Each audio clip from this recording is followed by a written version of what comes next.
We're joined now by Alla and her husband, David. And before we talk about this particular instance, Stacey, will you explain to everyone kleptomania, what it means and how it's different than what people might assume? Yeah, what kleptomania is it's an impulse control disorder where the person literally cannot control their emotions or behaviors in that moment.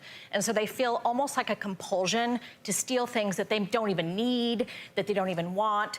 And then afterwards, that experience is a bit of a relief for them. And they later do feel remorseful about it, but in the moment, it's almost like alcoholism or drug use or gambling. It becomes something that they need a fix for, and the stealing is the fix. How do you treat kleptomania? What you do is usually a combination of medication and cognitive behavioral therapy. Part of what's hard is it really is something that in the moment they can't stop. And so it's not like you can follow them around all day. And so you're trying to work with them on pulling back their impulses. Let me ask Ariva this, because I think there's two sides to this story, and when I read through it, the board, the reason that they cited for not reinstating your license is because it wasn't because of the kleptomania, it was because failure to comply with weekly psychotherapy requirements, failure to submit quarterly probation reports, and failure to notify the medical board of return to medicine. And so they were citing these failures as opposed to citing, well, she suffers from kleptomania.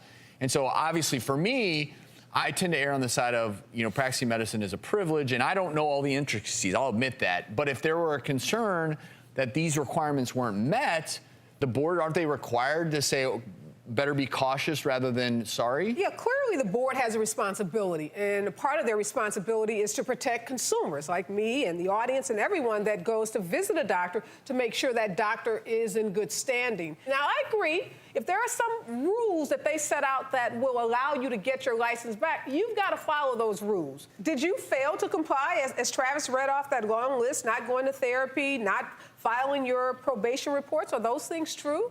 No, they're not true.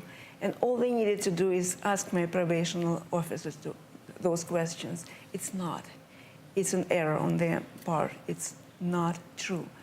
Actually, I had 3 experts, 2 evaluations by their own psychiatrists, and my psychiatrist who was treating me for more than 10 years.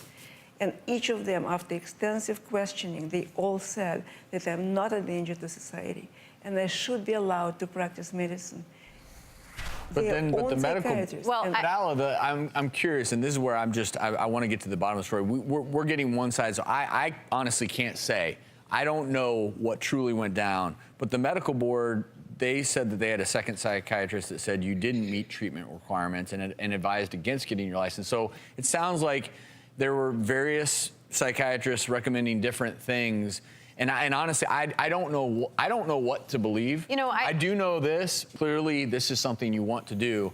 And I just have to believe in my heart that there's a way to get to a resolution. If the issue for you is meeting these requirements, not the fact that you suffer from kleptomania, then I see there could be, it just seems like there's potential here, but maybe we're not there yet. And it's a tough job for medical boards. We did reach out to the medical board for a statement. What they had to say was this: the Medical Board of California's primary goal is consumer protection. The board, wherever possible, will take action that aids in a physician's rehabilitation. And if we feel a physician can safely continue to practice while being monitored with terms and conditions, we will allow them to do so under probation. Unfortunately, in Dr. Zander's case, she failed probation more than once, indicating that it was unsafe for us to allow her to continue to practice, which is why her license was revoked. That is from Cassandra Hawkinson, JD Public Affairs Manager, Medical Board of California. The one thing I think we will all agree is we appreciate your openness and honesty, Alla, with this. We wish you the best of luck. Right. I want to thank Stacey. I want to thank Ariva so much for joining us.